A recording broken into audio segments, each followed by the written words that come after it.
நாமத்திற்கு மகிமை உண்டாவதாக. நம்முடைய கர்த்தராகிய இயேசு கிறிஸ்துவின் நாமம் மகிமைப்பட இந்த வாய்ப்பை மீண்டும் ஏற்படுத்தி கொடுத்த நமது ரெவரண்ட் ஐயா சாம் சுயம்பு ஐயா அவர்களுக்கு இயேசு கிறிஸ்துவின் நாமத்தில் நான் வாழ்த்துகிறேன்.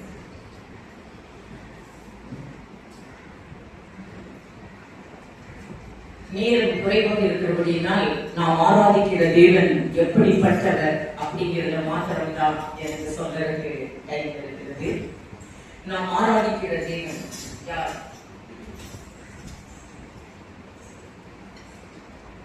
நமது வேதம் சொல்லுகிறது, கர்த்தரை நாம் ராஜாவாக கொண்டிருக்க வேண்டும் என்பதை நினைவுபடுத்தத்தான் இந்த நாட்களில் தேவன் நமக்கு கட்டளையிடுகிறார்.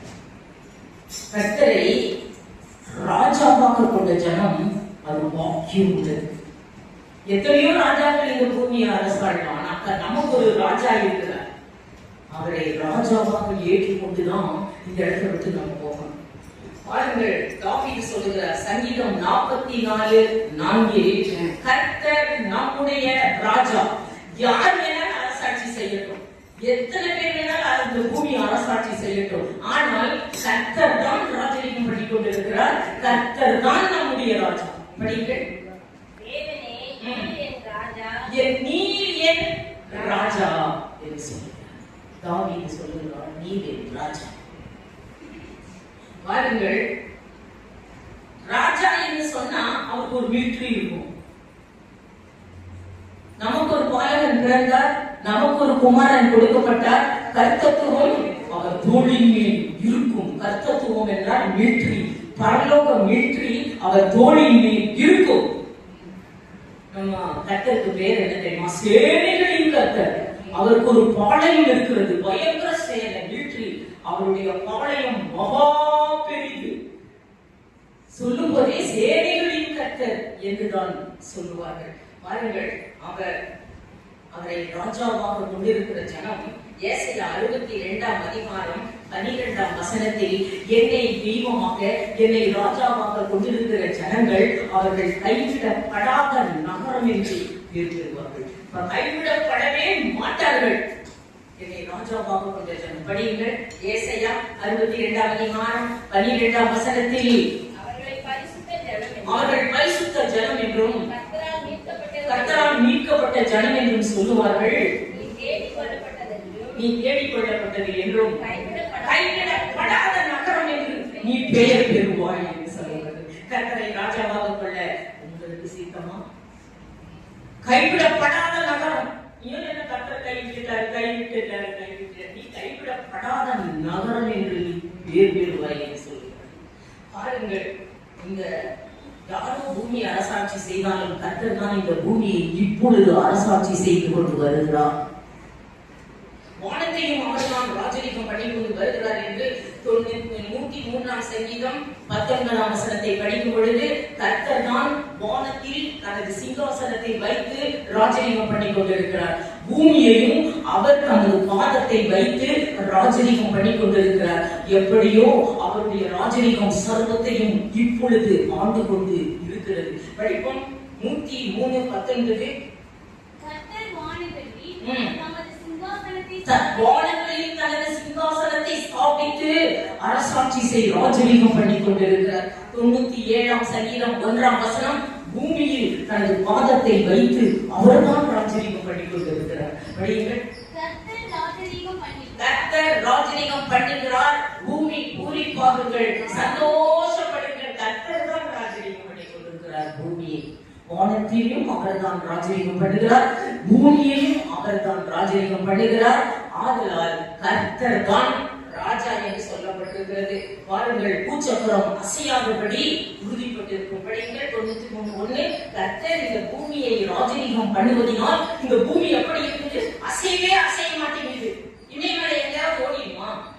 வங்காளத்தில் கூட எங்காவது ஓடிடுமா? அது அசையவே மாட்டேங்குது. என்னைக்கும் அது பூமி அப்படியே தான் நிற்குது. பாருங்கள், கர்த்தர் ராஜரீகம் பூமியை பண்ணுவதனால் அதே போல கர்த்தரும் நாம் ராஜாவாக ஏற்றுக்கொண்டு அவர் நம்மை ராஜரீகம் பண்ணினால் அவன் அசைக்கப்படவே முடியாது. அவனை அசைக்கவே யாரும் முடியாது. படிங்கள் 93:1. கர்த்தர் ராஜரீகம் பண்ணுகிறார்,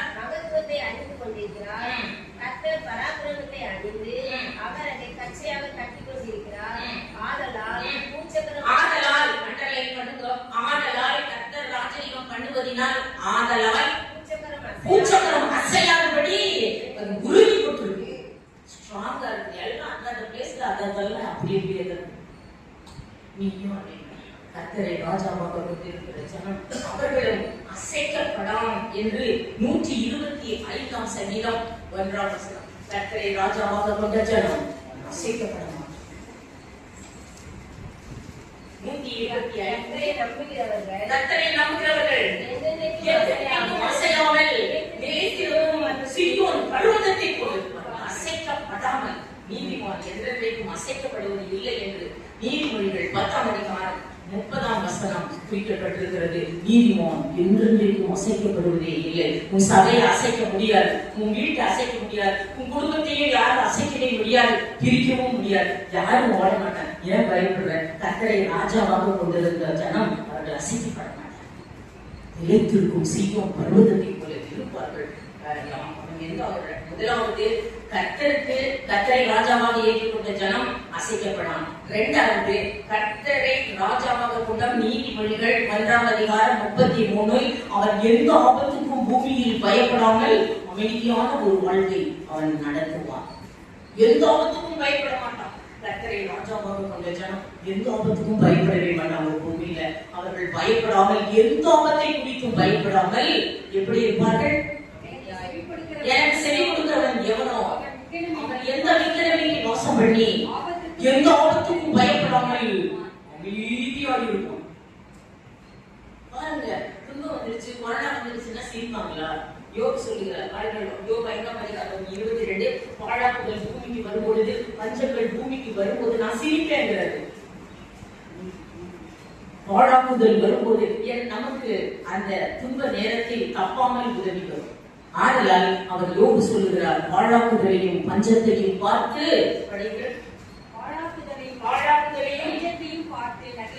நகைப்பீர் என்று சொல்லுகிறார்.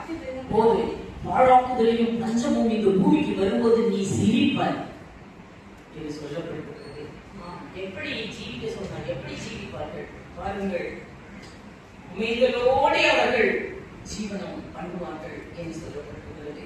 எபேசு சபையின் தூதனுக்கு கர்த்தர் சொல்லுகிறார், பாருங்கள், வெளிப்படுத்தின விசேஷம் 2ஆம் அதிகாரம் 4ஆம் வசனத்தில், அப்ப நீ கரெக்டா இருந்த, இப்போ ஆதியில் கொண்டிருந்த அன்பை விட்டாய் என்று உன் பேரில் எனக்கு குறைவு உண்டு என்று சொல்லுகிறார். அசைஞ்சிட்ட, ஆதியில கரெக்டா இருந்த, இப்ப கொஞ்சம் அசைஞ்சிட்ட. படிப்போம், எபேசு சபையில் ஒரு உறுதி இல்லை. ஆனாலும் நீ ஆதியில் கொண்டிருந்த அன்பை விட்டாய் என்று உன் பேரில் எனக்கு குறைவு இருக்கிறது என்று சொல்லுகிறார். அசைகிறாய், நீ அசைக்கப்படாம், ஆனால் நீ அசைகிறாய். வெளிப்படுத்தின 2:4 அசையாமல் நீ இருந்தால் உனக்கு என்ன தருவேன்? 4 வசனம். ஆனாலும் ஆதியில் கொண்டிருந்த அன்பை விட்டாய் என்று உன் பேரில் எனக்கு குறைவு உண்டு. ஆகையால் நீ இன்ன நிலைமையிலிருந்து இருந்தால் என்பதை நினைத்து மனம் திரும்பி ஆதியில் செய்த கிரிகளை செய்வாயாக. செய்தால் என்ன நன்மை என்று சொல்லுகிறார்? ஜீவ விருட்சத்தின் கனியை உனக்கு புசிக்க கொடுப்பேன் என்று சொல்கிறார். நீ அசையாக இருக்கணும், எதற்கும் பயப்படக்கூடாது, எந்த ஆபத்துக்கும் பயப்படாமல் அமைதியான வாழ்க்கை நடக்கணும். அசைக்கவே முடியாது. ஏங்க கொரோனா வந்துச்சு, நம்மள அசைச்சிருச்சா? அசைக்கவே முடியல. அதே மாதிரி பிரசன்ட் பண்ணிட்டு இருக்கோம், அதே மாதிரி தான் பார்த்துட்டு இருக்கேன். அசைக்கவே முடியல. எத்தனை பேர் பூமிக்குள்ள போயிட்டாங்க தெரியுமா? எத்தனை பேர் குடும்பத்தை அசைச்சிருச்சு தெரியுமா? அசைக்கவே முடியாது. அசைக்கப்படாமல் என்று சொல்லப்பட்டிருக்கிறது. பாருங்கள், ஏன் நம்ம அசைக்கப்படல அப்படின்னா நம்ம ஃபவுண்டேஷன் ரொம்ப ஸ்ட்ராங்கா இருக்குது. கிறிஸ்துவின் உபதேசத்தில் நிலைத்திருப்பவருடைய ஃபவுண்டேஷன் ரொம்ப ஸ்ட்ராங் என்று சொல்லப்பட்டிருக்கிறது. கற்பாறையின் மேல் அவன் அஸ்திவாரம் போடுகிற ஒரு புத்தியுள்ள மனுஷனுக்கு அவன் ஒப்பிடப்படுவான் என்று சொல்லப்பட்டிருக்கிறது. கற்பாறையின் மேல் அன்று மத்தேயு 7ஆம் அதிகாரம் 25 என் வசனத்தை கேட்டு அதன்படி செய்கிறவன் எவனோ அவனுக்கு தான் புத்தியுள்ள மனுஷன். அவன் கற்பாறையின் மேல் தன் அஸ்திவாரத்தை போட்டு தன் வீட்டை கட்டுகிற புத்தியுள்ள மனுஷனுக்கு அவன் ஒப்பிடப்படுவான் என்று சொல்லப்பட்டிருக்கிறது. மத்தேயு 5:7-25 பெருமழை சொரிந்து. இது என்ன தெரியல? பெருவெள்ளம், பெருமழைங்க என்ன தெரியுமா? பிரச்சனை. எனக்கு வர்ற பிரச்சனை தாங்க முடியல சிஸ்டர். பிரச்சனை மேல பிரச்சனை. ஐயோ ஐயோ, பாஸ்டர் பாஸ்டர் ஓடி வந்து எல்லாம் ஜெபிக்க ஓடுறது. ஓடுவாங்க, சிலர் பாஸ்டர் கிட்ட ஓடுவாங்க, எங்க ஓடணுமா, வக்கீல் கிட்ட ஓடுவாங்க, வக்கீல் நோட்டீஸ் விட்டுவாங்க, பிரச்சனை மேல பிரச்சனை. ஆனா இவன் வருவான் பிரச்சனை. கற்பாறையின் மேல் தன் அஸ்திபாரத்தை போடுகிற புத்தி உள்ள மனுஷன் எப்படி இருப்பான்? பெருமழை சூரியும் அவன் மேல். இயேசுவோட உபதேசத்துல அவன் நிலைத்திருக்கிறான். எங்களுக்கு பிரச்சனையே வராது, அவன் வீட்டத்தான் ஓடுமாமா பிரச்சனை. என்னென்ன வருகிறது? பெருமழை சூரியுது, பெருவெள்ளம் வந்து காற்று அடித்து யார் வீட்டில் மோதும்? அவன் வீட்டின் மேல் மோதியும் அது பயங்கர பிரச்சனை. நம்மளுக்கு தான் ரொம்ப, மற்றவங்களை விட நம்ம மேலதான் ரொம்ப பிரச்சனை. மோதாத மோதியும் அது என்ன செய்யல. எனக்கு சிறு வயசுல சண்டே கிளாஸ்ல இந்த டீச்சர் எப்போதும் இந்த பாட்டையே தான் கத்து கொடுத்துட்டாங்க. அதனால ரொம்ப ஃபவுண்டேஷன் ஸ்ட்ராங் ஆயிடுச்சு. இதே பாட்டதான் எங்க சண்டே ஸ்கூல் டீச்சர் கத்து கொடுப்பாங்க. கற்பாறைங்கிறது இயேசுவின் உபதேசத்தில் தன் வீட்டை கட்டுகிறது. கற்பாறையின் மேல் கட்டினவன் புத்தி உள்ளவன், பெருமழை பெய்தது, பெருமழை பெய்தே நீர் உயர்ந்தது, அந்த வீடே நிலைத்து நின்றது.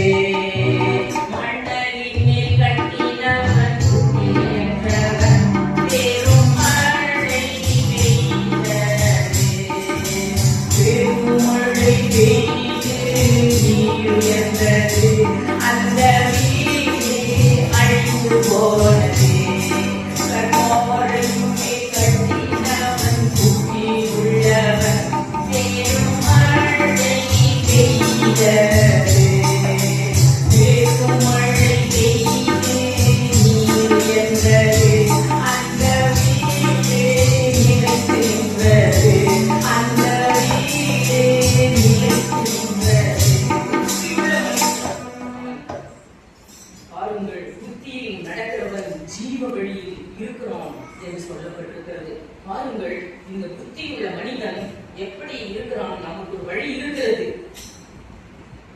அவரை ராஜாவாக கொண்டார்.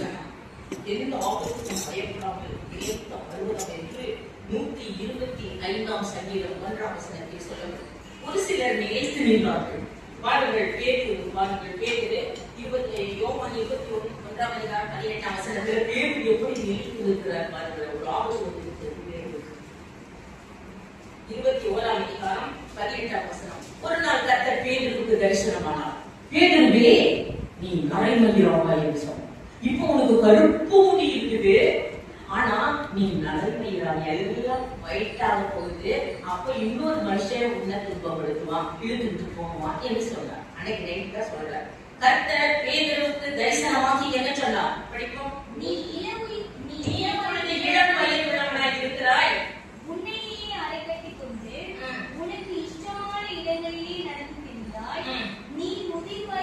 நீ முதிர் வயது ஆவாய். அவ்வளவுதான், அண்டர்லைன் பண்ணியாச்சு. சரி, அடுத்த நாள் என்ன நடந்தது தெரியுமா? பேதுருவை பிடிச்சு தர இழுத்துட்டு போய் சிறையில் அடைச்சிட்டாங்க. பாருங்கள், கொலை செய்ய 2 சங்கிலினால் பேதுருவை கட்டி அப்போஸ்தலர் 12 அதிகாரம் 1 வசனம் 3 வசனம் 4 வசனம். அடுத்த நாளே பேதுருவை தரன்னு இழுத்துட்டு போய் 2 சங்கிலினால் கையை கட்டி 2 சங்கிலினால் காலை கட்டி சிறைச்சாலையில் போட்டு உனக்கு தூக்கு தண்டனை என்று சொல்லிவிட்டார். அடுத்த நாளே படிங்கள். அக்காலத்திலே ஏரோது ராஜா சபையிலே சிலரை துன்பப்படுத்த தொடங்கி யோவானை கொண்டு போட்டு யாக்கோபை பட்டயத்தினாலே யாக்கோபையும் கொண்டு போட்டு அது யூதருக்கு பிரியமாய் இருந்தது அவர் கண்டு பேதுருவை பிடிக்க வழி தேடி 3 வசனம். அது யூதருக்கு பிரியமாய் இருந்தது அவர் கண்டு பேதுருவை பிடிக்க அப்பொழுது பிடிக்கலாத 4 வசனம். அவனை பிடித்து பிடிச்சாச்சு, போட்டு சிறைச்சாலையில் வைத்து காவலர்களுக்கு நல்லா கூட்டு தொட்டு 2 காவலர்களுக்கு நடுவே படுத்து கொண்டிருக்கான். கை ஃபுல்லா சங்கு. நாளைக்கு 11 மணிக்கு உங்களுக்கு தூக்கு தண்டனை. நேற்றுதான் கர்த்தர் சொன்னார், நீ இளைஞனாய் இருக்கிறாய், முதிர் வயது ஆகும் பொழுது இன்னது நடக்கும் என்று சொன்னார். அவன் டைரி எடுத்து முடிச்சு உங்களுக்கு சொல்ல அப்படி டைரி எடுத்து முடித்துக் கொள்ள வேண்டும். அப்படியே கம்ப்யூட்டர் மைண்டாட்ட உட்கார்ந்துட்டு இருக்கிறது எல்லாரும். இந்த காலத்துல வாங்கிட்டு இந்த காலத்துல எல்லாருக்கும் கம்ப்யூட்டர் மைண்டா, அப்படியே சொல்றது அத்தனையும் அப்படியே கம்ப்யூட்டர் பதிவாக இருக்காரு. நான் சொல்லுகிறது நீங்க ஒரு புஸ்தகத்தில் எழுதி கொள்ளுங்க. பாருங்க, அவர் எழுதி கொண்டார், நான் முதிர் வயது ஆவேன். உடனே கையில சங்கிலியை கட்டியாச்சு, காலையும் கட்டியாச்சு. சிறைச்சாலையில் என்ன பண்ண, 2 காவலர்களுக்கு நடுவே நாளைக்கு தூக்கு தண்டனை சொன்ன உடனே மிட் நைட்ல இந்த பேதர் என்ன சொல்லுகிறார் பாருங்கள். அங்க நன்றாக தூங்குகிறார். சிறைச்சாலை 2 காவலர்கள் மத்தியிலே சிறைச்சாலையில் நடுவில் படுத்துக் கொண்டு நன்றாக தூக்கு தண்டனை கைதி தூங்கவே மாட்டாங்க. எல்லாரும் சொல்றாங்க நாளைக்கு தூக்கிடுவாங்க, நாளைக்கு தூக்கவே வராதாமா அவனுக்கு. ஆனா இந்த தூக்கு தண்டனை கைதி நல்லா தூக்குது. பாருங்கள், 12ஆம் அதிகாரம் 6ஆம் வசனம். அவர்கள் கதவை திறந்து பார்த்த உடனே பிரமித்தார்கள். என்ன தூக்கு தண்டனை கைதி இப்படி புரட்ட விட்டுட்டு தூங்குறானே. படியுங்கள் 12 6. ஏரோது அவனை வெளியே கொண்டு வரும்படி குறித்திருந்த நாளுக்கு முந்தின நாள் ராத்திரியிலே பேதுரு 2 சங்கிலிகளினால் கையை கட்டி 2 சேவகர்கள் நடுவிலே நித்திரை பண்ணிக் கொண்டிருந்தார். பயந்து போனார்கள், தூக்கி கொண்டிருந்தார், நன்றாக தூங்கினார். 7ஆம் வசனம். அப்பொழுது கர்த்தரின் தூதன் அங்கே வந்து நின்றான். அறையிலே வெளிச்சம் பிரகாசித்தது. தூக்கு தண்டனை கைதி தூங்கி இருக்கும்போது அந்த தூதன் வந்து அவனை வெளியே கொண்டு போய் விட்டான் என்று பார்க்கிறோம். அப்போ அந்த தூக்கு தண்டனை கைதியை தூக்கில் இருக்கிறவங்க கேட்டாங்களாம், எப்படி இப்படி தூங்குன, இப்படி தூக்கம் வருது உனக்கு அப்படின்னு சொன்னதுக்கு அவர் சொல்றாராம். அவர் தான் சொல்லி இருக்கிறாரு, நேற்று தான் சொன்னாரு நீ முதிர் வயது ஆவாயின்னு. இன்னைக்கு கொண்டு போட்டீங்கன்னா அப்புறம் அந்த தரிசனம் எப்படி நிறைவேறும்? அவன் எந்த ஆபத்துக்கும் பயப்படாமல் அவன் அமைதியாக இருப்பான் என்று சொல்லப்பட்டிருக்கிறது. கர்த்தரை தெய்வமாக கொண்ட அவர் அசைக்கப்படாமல் என்றென்றைக்கும் நிலைத்திருக்கும் சீயோன் பர்வதத்தை போல இருப்பார்கள். அந்த பேரு வீட்டுக்கே போய்விட்டார் என்று சொல்லப்பட்டிருக்கிறது. ஆதலால் எப்போதும் நாம் ஒளிந்து கொள்ளத்தக்க கண்மலையாயும் என்று 21ஆம் சங்கீதம் 3ஆம் வசனமும் நீதிமொழிகள் 1:33 படிப்போம். அவனை சிறையில் வைத்தாலும் சரி, சிறை காவலர்கள் நடுவிலே அவன் நித்திரையாயிருப்பார்கள். யாருக்கும் போய் வாழ்ன்னு கத்த மாட்டாங்க. அவர்கள் எப்படி இருப்பார்கள் இந்த பூமியிலே? படிகள் 1:33 நீதிமொழிகள். எனக்கு செவி கொடுக்கிறவன் எவனோ அவன் விக்கிரமேந்தி வாசம் பண்ணி எந்த ஆபத்துக்கும் பயப்படாமல் அவன் அமைதியாய் இருப்பான் என்று சொல்லப்பட்டிருக்கிறது. பயப்படாமல் ஒரு வாழ்க்கை நாம் நடத்த வேண்டும். பயப்படாதே பலத்தரத்தாலே பாதுகாப்பே என்னதாலே ஸ்தோத்திரம். பயப்படாதே பலத்தரத்தாலே பாதுகாப்பே என்னதாலே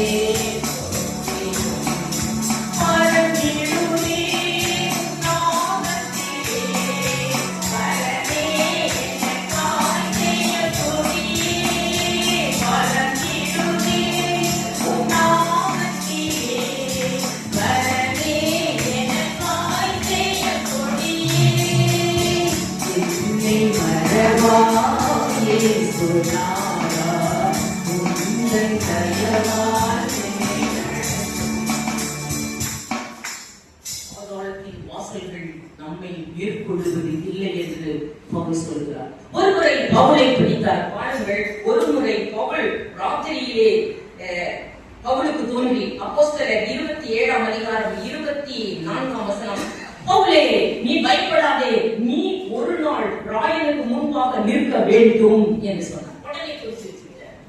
பவுலை பார்த்து என்ன சொன்னார்? நடுராத்திரியிலே தரிசனமாக்கி படிப்போம். அப்போஸ்தலர் 27. பவுலே பயப்படாதே, நீ ராயனுக்கு முன்பாக ஒரு நாள் நின்று கொண்டு பேசுவாய் என்று சொன்னான். ராஜஸ்தலத்திலே நியாயஸ்தலத்திலே ராயனுக்கு முன்பாக நின்று கொண்டு நீ நன்றாக உபதேசம் பண்ணுவாய் என்று சொன்னார். உடனே குறித்து வைக்கிறோம். அடுத்த நாள் என்ன பண்ணாங்க தெரியுமா?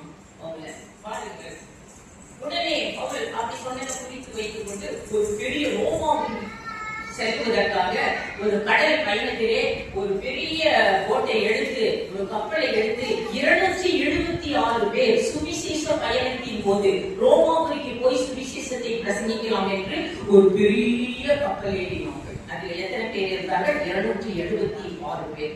276 பேரும் ஒரு கடல் பயணத்திலே புறப்பட்டு போகும்போது நடு சமுத்திரத்துக்கு போனோம்னா கப்பலை அப்படியே முழுகிடுச்சு. தலைவர் அத்தனை பேரும் தண்ணீர் விட்டாச்சு. படிங்க 27ஆம் அதிகாரம் 14, 15. அப்படியே 276 பேரையும் தலையில கமிச்சிருச்சு. கொஞ்ச நேரத்துக்குள்ளே யூரோப்பிலும் காட்சி உண்டாகி அவர்கள் அது கப்பல் அகப்பட்டுக் கொண்டது. நீ என்ன பிரச்சனையில் அகப்பட்டு இருக்கிறீங்க தெரியல. யூரோப்பிலும் அகப்பட்டுக் கொண்டது அவருடைய படகு. என்ன ஆயிற்று? 15 கடைசியில் அத்தனை பேரும் உயிருக்கு போராடுகிறார்கள். 15 கப்பல் அதில் அகப்பட்டுக் கொண்டது. காற்றுக்கு எதிர்த்து போகக்கூடாதபடினால் காற்றின் போக்கிலே கொண்டு போகப்பட்டோம். அப்படி அநேகர் எல்லாரும் உயிருக்கு போராடினார்கள் என்று சொல்லப்பட்டது. 17ஆம் வசனம் உயிருக்கு போராடுகிறார்கள். 17ஆம் வசனம் எல்லாரும் சொரிமணல்ல போய் சொருகிட்டு கிடக்குறாங்களாம். சொரிமணலுக்குள் விழுந்தார்களாம். படியுங்கள். அதை அவர்கள் தூக்கி எடுத்து பல உபாயங்கள் செய்து கப்பலை சுற்றி கட்டி சொரிமணலிலே எங்க வந்து கிடக்குறாங்க? என்ன அண்டர்லைன் பண்ணல? யாரால எந்த சொரிமணல்ல இப்ப சொருகிட்டு கிடக்குறீங்களோ தெரியல. அவங்க சொரிமணல்ல சொருகிட்டு கிடக்குறாங்களா? எல்லாம் கப்பல் எல்லாம் நீந்திக்கிட்டே இருக்கிறாங்க. அப்ப போல சொரிமணலில் விழுந்தார்கள் என்று சொல்லப்பட்டது. 14 நாள் சொரிமணல்ல சொருகிட்டு கப்பலிலே அது இருந்தவர்கள் எல்லாம் நீந்திட்டார். பவுலும் நீந்தறாங்க. 276 பேருக்கு நீந்த தெரியும் நினைக்கிறீங்களா? யாருக்காவது நீந்தறாங்களாமா? நீந்த தெரியாதவங்க எல்லாம் எப்படி நீந்தறாங்க? பவுல் சொல்றாரு நீந்திக்கிட்டே. பவுல் சொல்ற வார்த்தையை பாருங்கள். 27ஆம் அதிகாரம் 22.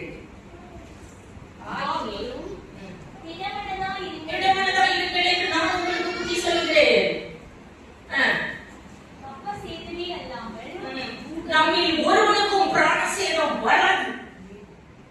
எப்படி சொல்றது? கடல்ல நீந்திக்கிட்டே தண்ணீர் குடிச்சுக்கிட்டே 16 நாள் வெறும் தண்ணி தான் குடிச்சுட்டு இருக்காங்க. எல்லாம் ஒன்னும் சோறு கிடையாது, ஒன்றும் கிடையாது. இரவும் பகல் எல்லாம் தண்ணிக்குள்ள விளையாடுறாங்க. எத்தனை நாள்? 14 நாள். என்ன சொல்றாரு? நமக்கு பிராணசேதம் வராது. இன்னும் எத்தனை நாள் தண்ணிக்குள்ள கடந்தாலும் சரி, சோறை தீங்காம கடந்தாலும் சரி, நம்மளுக்கு ஒருவனுக்கும் பிராணசேதம் வராது. எப்படி பவுல் எப்படி சொல்ற? எந்த போராட்டத்துல இவ்வளவு பிரச்சனையில நீந்திக்கிட்டே எப்படி சாக மாட்டேன்னு சொல்ற? நான் தான் சொல்றேன். நேற்று கர்த்தர் தரிசனமாகி சொன்னாரே, நீ ஒரு நாள் எனக்கு முன்பாக இருக்க வேண்டும். நான் இங்க செத்துட்டேன்னா அப்புறம் எப்படி போய் நிக்கிறது? அதனாலதான் சொல்றேன், நம்ம ஒருவனுக்கும் பிராணசேதம் வராது. அதே போல எல்லாரும் உயிரோட மெரிக்காங்கிற தீவிலே கரை ஏறுகிறார்கள் என்று 27ஆம் அதிகாரம் 37 பாருங்கள். மெரிக்காங்கிற தீவிலே 28 ஒன்ன படிக்கும்போது அவர்கள் 276 பேரும் உயிரோடே மெரிக்கா அப்படிங்கிற தீவிலே அவர்கள் கடல் ஏறுகிறார்கள். படிகள் அனைவரும் உயிரோடு போராடினவர்கள் உயிரோடு கூட அந்த மெரிக்கா கடை ஏறுகிறார்கள். ஒருவனும் அசைக்க முடியவில்லை. கர்த்தரை தெய்வமாக கொண்ட ஜனம். படிகள் 28:1. நாங்கள் தப்பி விட்டோம், அத்தனை பேரும் கரை சேர்ந்தோம். அந்த தீவுக்கு பேர் அவன் எத்தனை பிரச்சனை வந்தாலும் அசைக்கப்படாமல் அனைவரும் மோட்சக்கரை செய்வோம். எதிர்கால தீவிலே கரையிடும் அத்தனை பேரும் மோட்சக்கரையில் நாம் சந்திப்போம். எத்தனை பிரச்சனை வந்தாலும் சரி, அனைவரையும் மோட்சக்கரையில் கொண்டு போயிடும். அந்த மெரிக்கா தீவிலே அப்போஸ்தலர் 28:1 மெரிக்கா தீவிலே பவுலை ஒரு பாம்பு கடித்து தொங்குதாமா கையிலே. யாரார் கையில என்னென்ன பாம்பு தொங்குதோ தெரியல. எந்தெந்த யாரார் கடிச்சு பாம்பே தொங்குதாமா கடிச்சு. படிகள் 28:1. சில விறகுகளை வாரி அந்த நெருப்பின் மேல் போடுகையில் ஒரு விரியன் பாம்பு மணல் உரைக்கு புறப்பட்டு அவனுடைய கையை கப்பிக்கொண்டது. எந்த பிரச்சனை யாரைய கப்பிட்டு கிடந்தோ தெரியல. கப்பிருச்சு. அது இன்னும் கொஞ்ச நேரத்துல உயிர் போயிடும் நினைச்சாங்க. பாம்பு கடிச்சா உடாது. அப்படியே விஷம் ஏறி இன்னார செத்துடணும்னு பார்த்துட்டே இருக்காங்க. அந்த மென்டாட்டி இருக்காரு. அப்படி சாகாம அதே நெருப்பில் உதறினான். உடனே இவன் சாகாதபடினால் இவன் தேவதைதான். இது கடவுள் கட்டுறாரு. மென்டாட்டி இருக்காரு. எல்லாம் சொல்றாங்களாம், அந்த சொந்தம் பயங்கரமாக இருக்கிறது. அவன் தேவதைதான். தேவன் அக்னியா இருக்கிறார், நெருப்புல உதவி. பாருங்கள், உதவினோம் ஒரு கேடும் வரவில்லை என்று சொல்ல வேண்டும். அவர்கள் பயப்படாத நிலைத்த பருவங்கள், எப்பேற்பட்ட ஆபத்துக்கும் பயப்படாமல் அவர்கள் அமைதியான வாழ்க்கையை நடத்துவார்கள். மூன்றாவது, சீஷர்கள் எல்லாரும் சேர்ந்து இயேசுவும் சீஷர்களும் ஒரு போட் எடுத்தாங்க. போட் எடுத்து ஏறும்போது, போட்டுல ஏறும்போது 12 சீடர்களும் இயேசுவும் அந்த போட்டுல ஏறும்போது இயேசு என்ன சொல்லுகிறார் பாருங்கள், படிப்போம். லூக்கா 8ஆம் அதிகாரம் 22ஆம் வசனம்.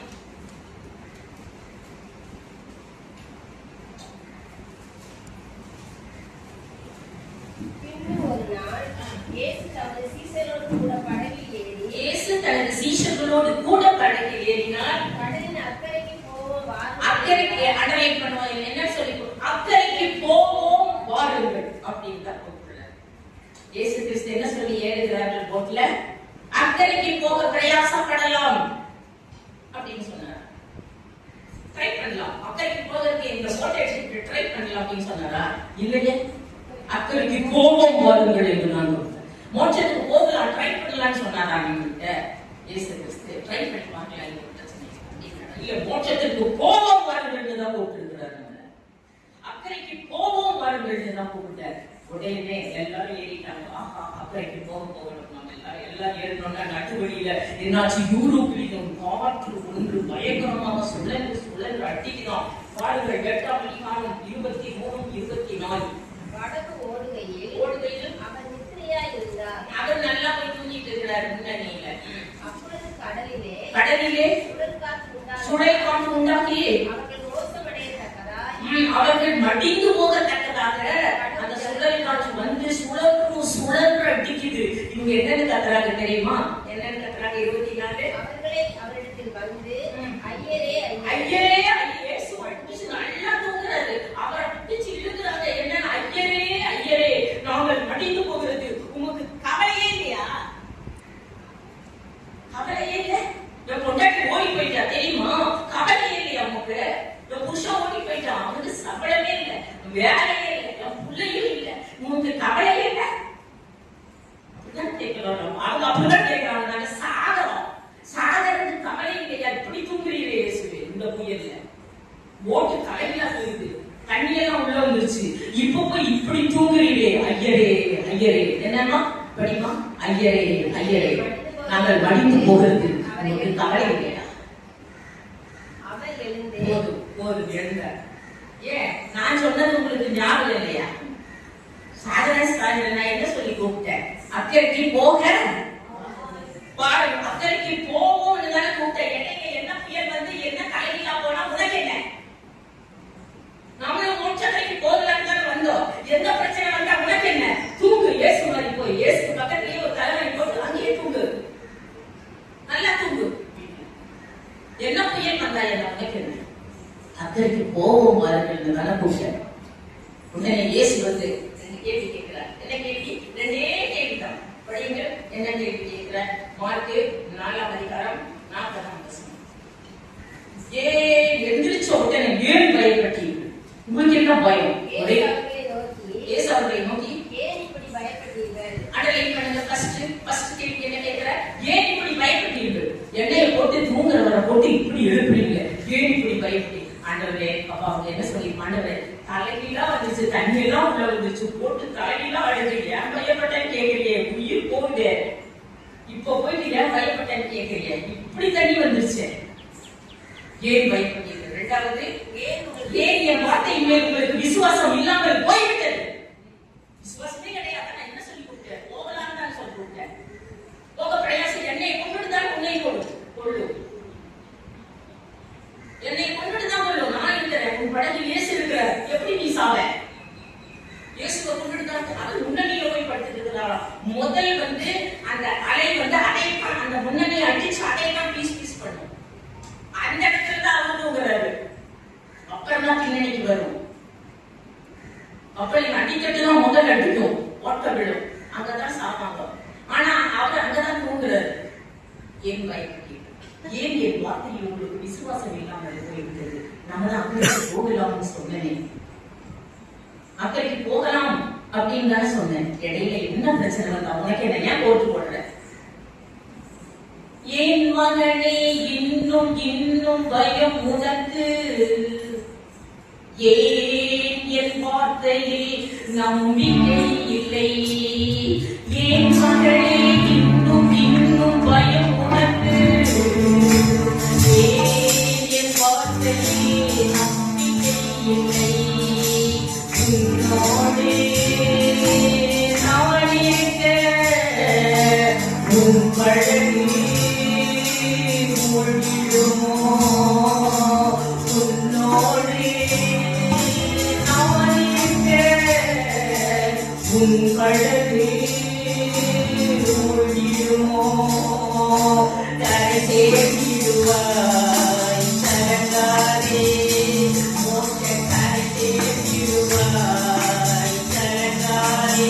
என் மகனே இன்னும் இன்னும் பயம் உனக்கு, ஏன் என் வார்த்தையில் நம்பிக்கை இல்லை? உன்னோடு நான் இருக்க உன் பழகு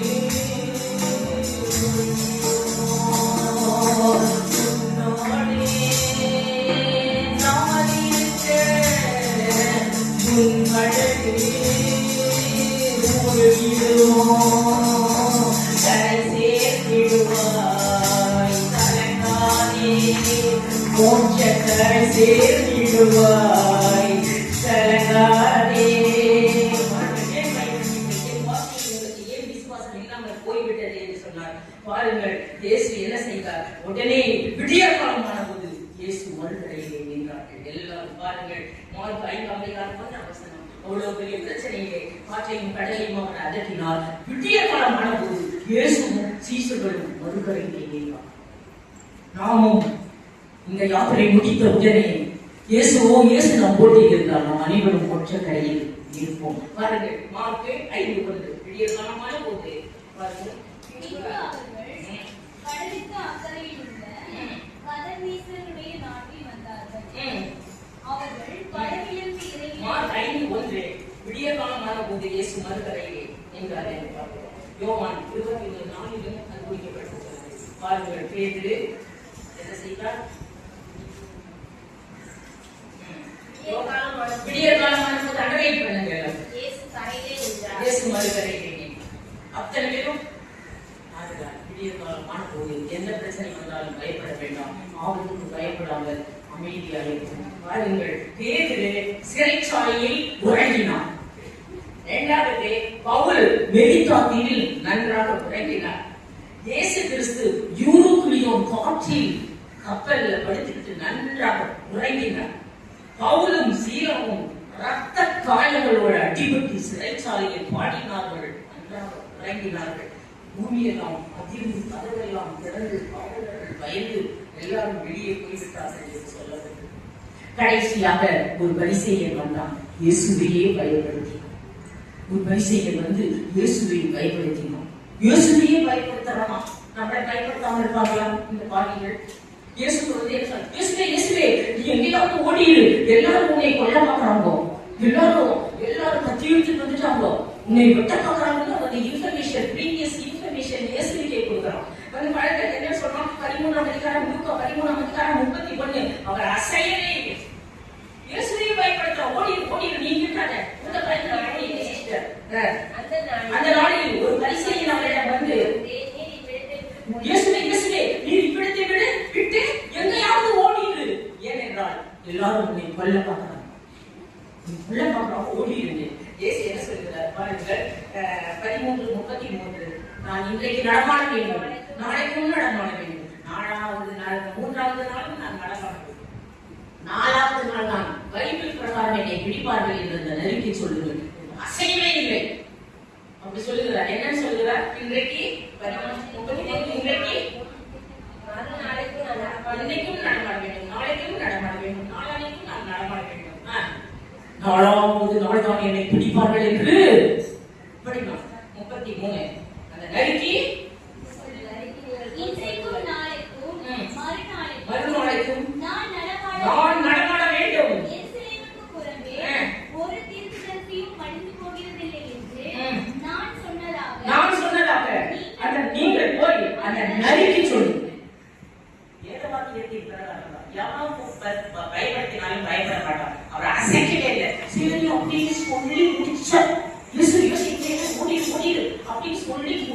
எல்லாம் திரும்பி பார்க்கறாங்க. இயேசு வந்துட்டாங்க.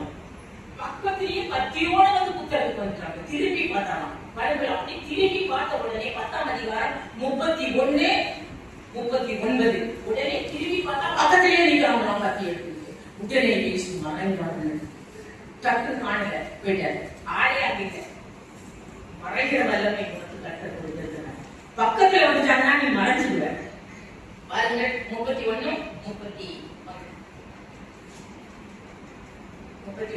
10ஆம் அதிகாரம் யோவான் 31, 31 யோவான் 10ஆம் அதிகாரம் 31.